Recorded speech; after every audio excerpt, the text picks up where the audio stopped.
edition of the Workhorse Fitness Podcast. I'm Gene. I'm Eve. And we got Eric Brumbalow. What's up, man? Not much. How you doing? You know, ready for the weekend. Awesome. Yeah, most people that watch this don't know when we filmed it. So this is Friday, the 15th. Yeah, there you go. Put it in 6 a.m. Yeah. So any it's 4:46.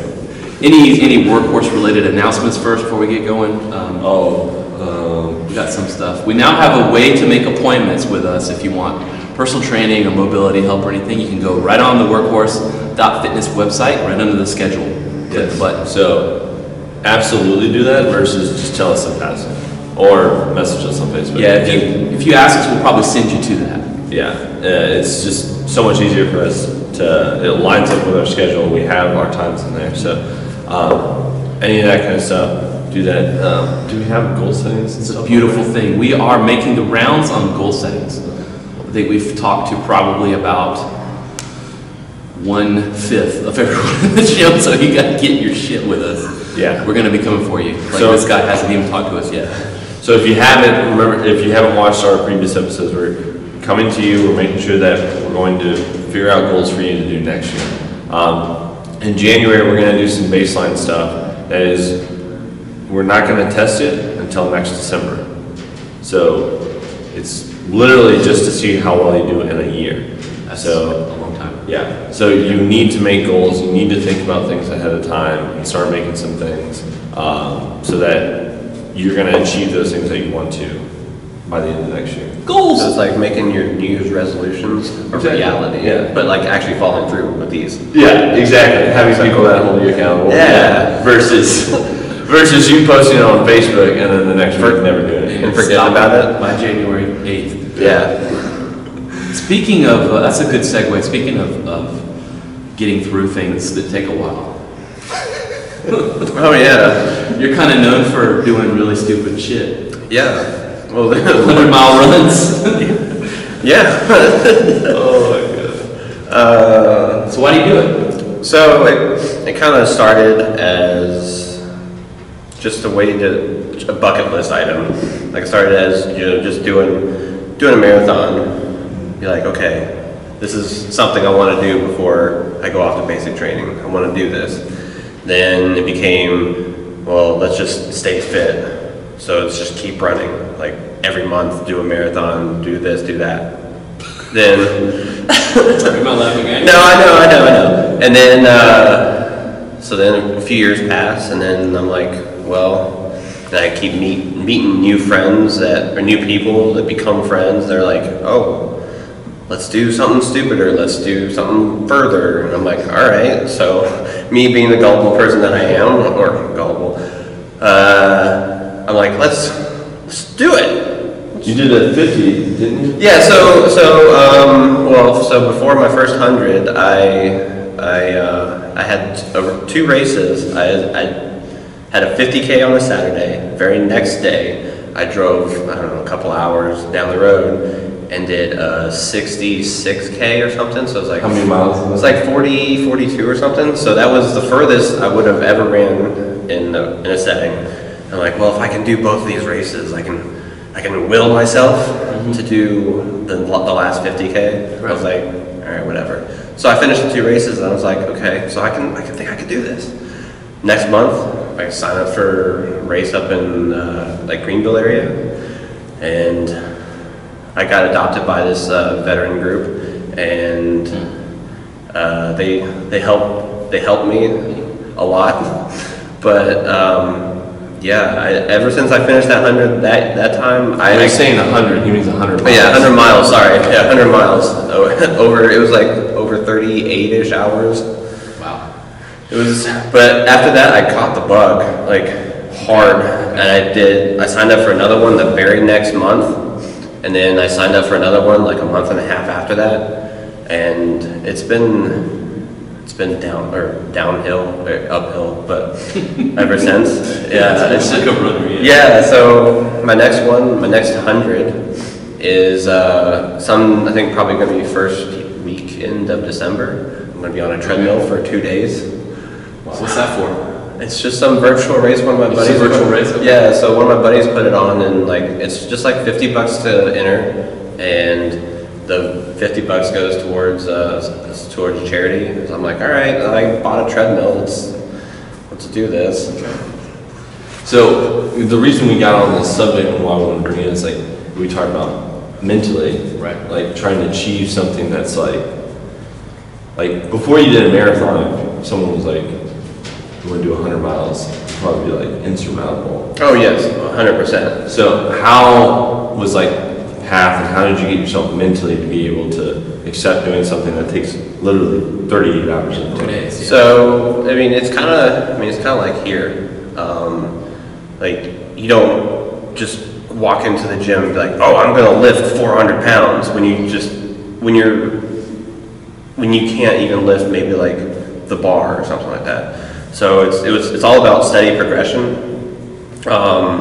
Like when I first started running, like I couldn't do a mile without just panting heavily and like hating life.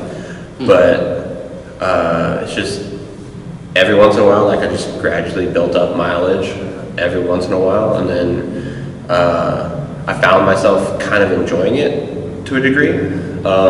It's just I tricked myself into thinking that this is better, this is good for me, which I didn't have to trick myself, it's true.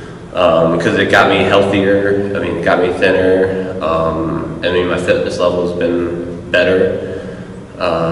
So yeah. So you mentally just kept trying to tell yourself, like, if I keep doing this, this is really good for me. Yeah, it's just kind of like just tricking yourself a little bit, and because it's all a mind game, really. I mean, once you start getting into like the longer distances, like anybody has the physical capacity to run 100 miles. It's the mindset. Like 75% of it is the mental game. If you think for a second that, oh no, I don't think I can get up this hill, or I don't think I can go for another hour or so, then your mind just takes over and it just basically shuts your whole body down, and then you physically accept that I can't do this anymore. Yeah. So, and that's kind of like here too, because like, I mean, if you got like an 8-minute workout and you're pushing yourself for 4 minutes and you start to feel real crappy and stuff, and you're just like, oh man, I can't push myself, I can't do another rep, then you're not going to. Yeah. So I mean, it's the same mindset, but just different result, I guess. Yeah.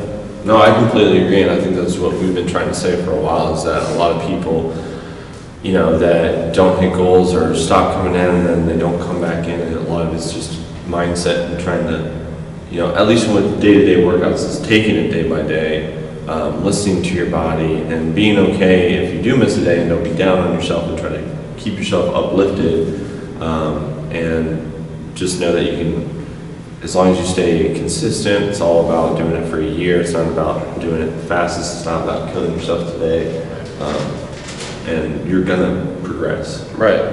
If you went out and walked 100 miles right now, right, eventually you'll improve. Yeah, the result will get better. You'll be able to go a little bit faster, and then maybe get to a jog, and then maybe get to a run. Mm-hmm. Right? But yeah, it's just, you gotta mentally keep telling yourself that you can do it, not just give up. Right.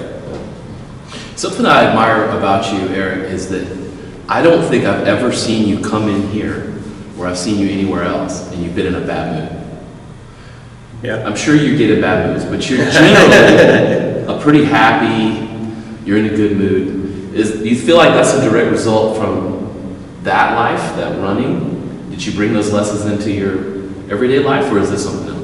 So I think before I took up running, I think I tried to have a positive outlook. I think going through high school and stuff, it wasn't as positive, but the older I got and the more I got into running and stuff, I think it was kind of like a direct translation.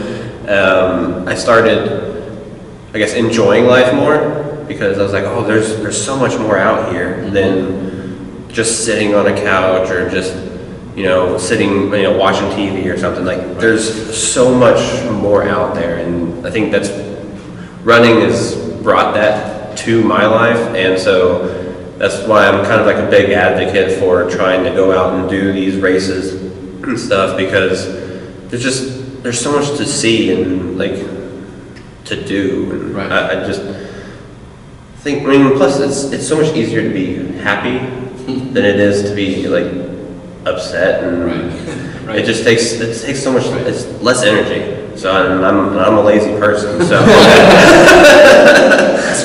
so I was like, well, why not just be a happy person and just like, all right, let's just keep going. Right. Well, you just got back from a trip, right? Yeah. So okay. So so last week I didn't have to start work yet, so I decided to drive from South Carolina to Kansas City. I did a marathon there not this past Sunday, but Sunday before, and then there's a shoe store / brewery. Shoes and Brews. It's called Shoes and Brews in Longmont, Colorado. So check it out. So you drove to Kansas City. Yeah. So you drove to Colorado. Yes. For shoes. Yeah. So shoes / beer, which I should bring some. We have shoes and beer here in Columbia. Yeah, but not in the same store. Okay, cool. That's very true. So we should probably check that out, because I got 3 crowlers, so we should try it. So I drove to Colorado. I checked out the store, bought a lot of stuff from there, and then shoes or boots? Both. And then I hit up some friends over there, checked out the trails over there for a few days, and then I drove from Colorado to Virginia. It's a long drive. Yes. Wow. And tried to do a race out in Virginia, and then I hung out with some friends in North Carolina for like Veterans Day, and then came back home. So I logged over like maybe 3,500 miles in my car over the span of like 8-9 days. Wow. But I mean, that's kind of like that's the thing that that running has brought to me. It's like I have friends all over the place through races and stuff, and so I'm like, well, if I want to see that person, it's just like, let's go. You gotta go. Let's go see him. No, that's really cool.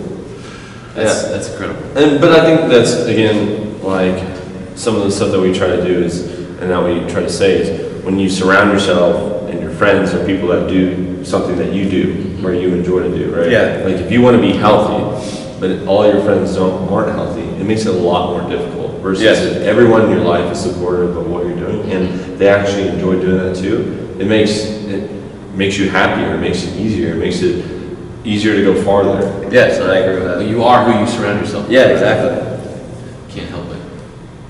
Be that way. Yeah. Yeah. All your friends sit around and stare at the wall is what you're doing. Yep. It's like Absolutely. What is the longest, either distance or time, run you've ever done?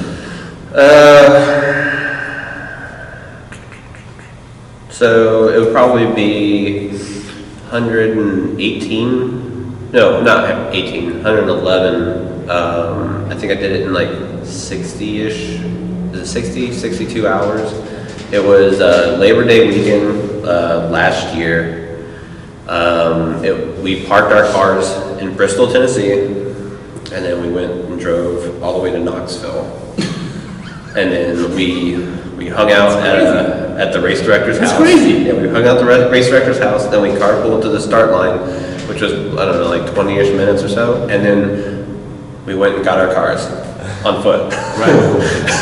And there was no like official aid stations or anything. We had stuff on our backs, and then if we wanted like food that wasn't in our packs or whatever, we stopped at gas stations. We stopped at restaurants or like whatever. We're seeing your post from that. Yeah. You were eating a couple of gas stations. Yeah. So after that event, I wanted to buy stock in Marathon because they had tables, they had outlets, and they had air conditioning and shade.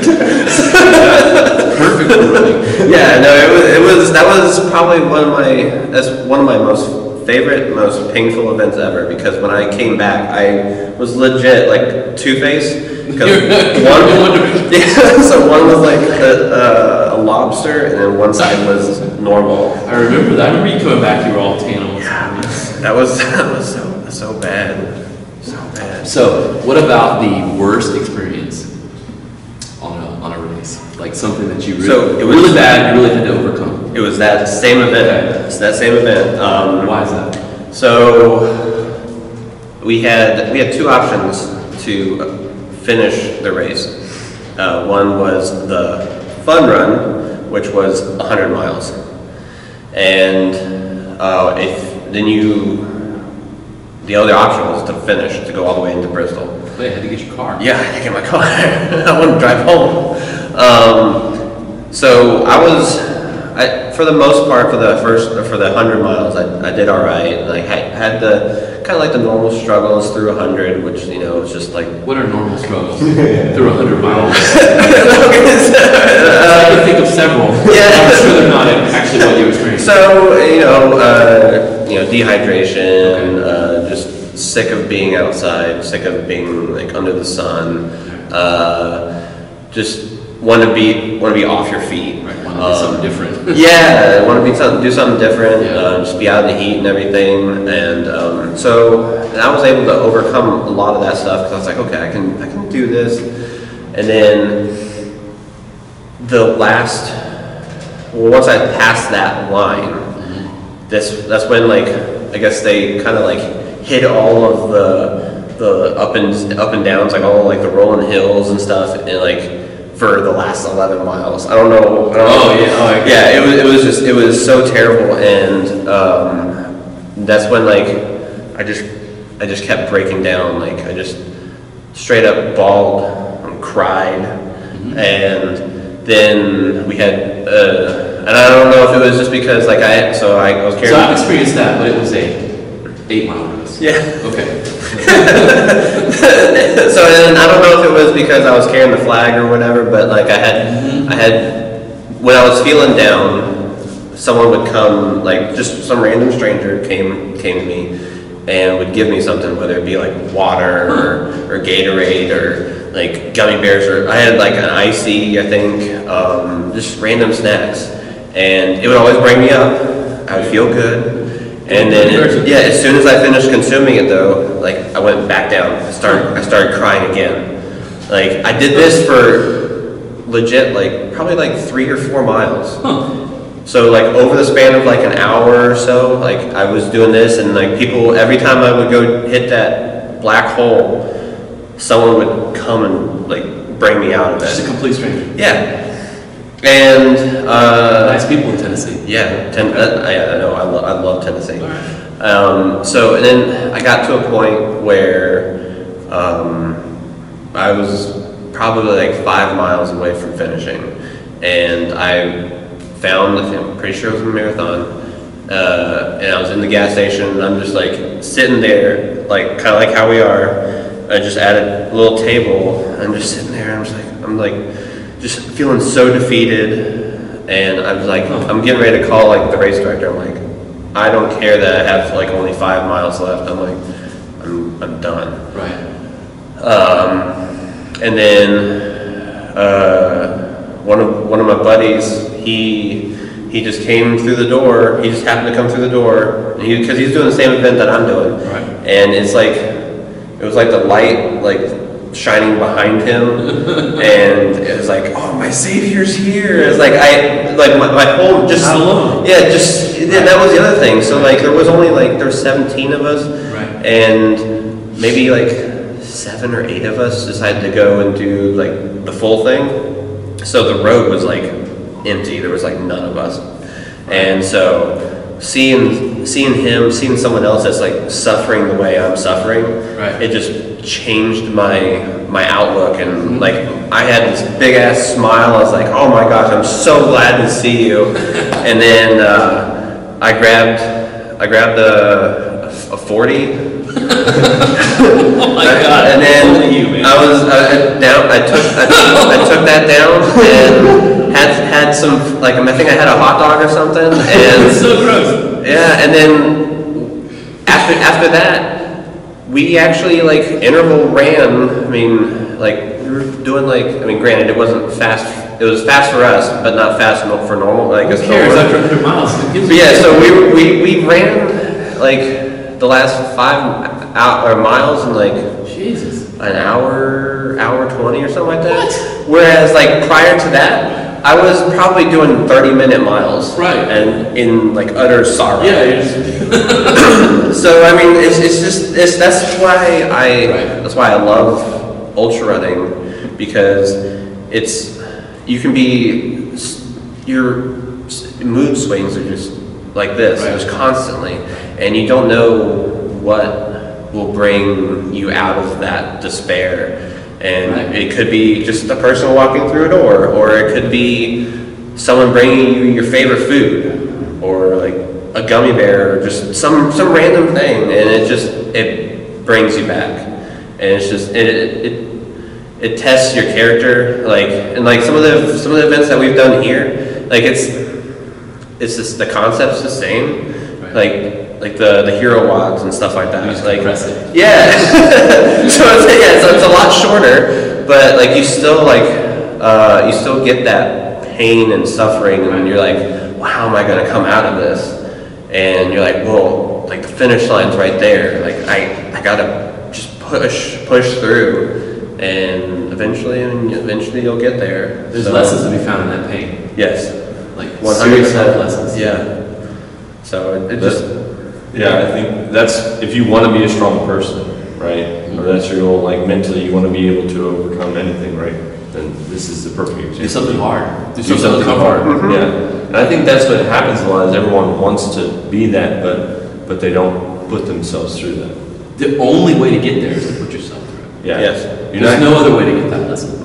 Like, there's nothing wrong with people that are just trying to live a little bit healthier lives, but if you're someone that's really trying to push yourself mentally, you want to be way farther than where you are right now, you have to do things that are hard and awful that you don't want to do, and you might fail.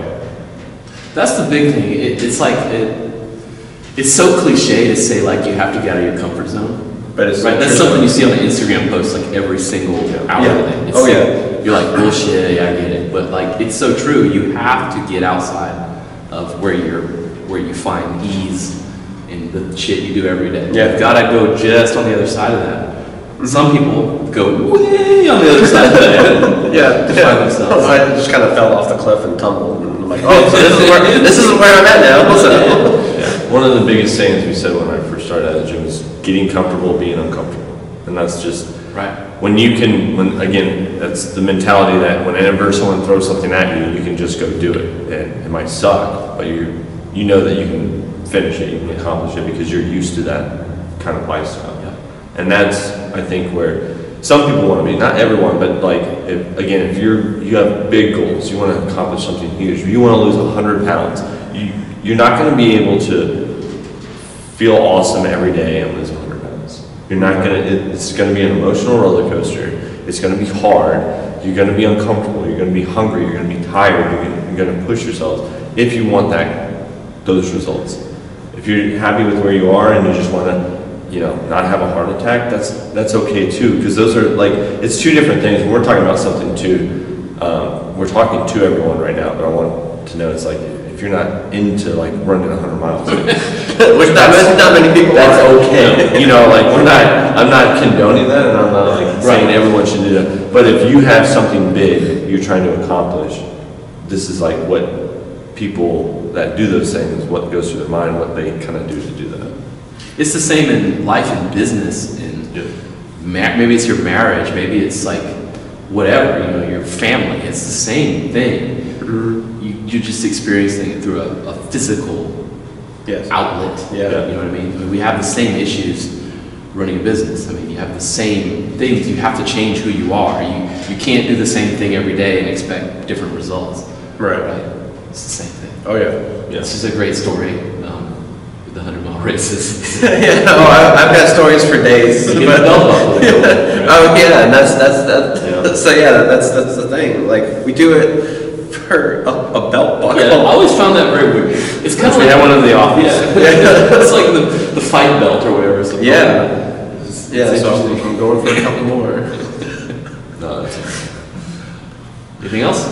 No, I think that's it for this part. Now we're gonna work out. I'm not gonna run though. No, please, let's not run. It's cold outside right now. I'm not Good job, man. Sweet.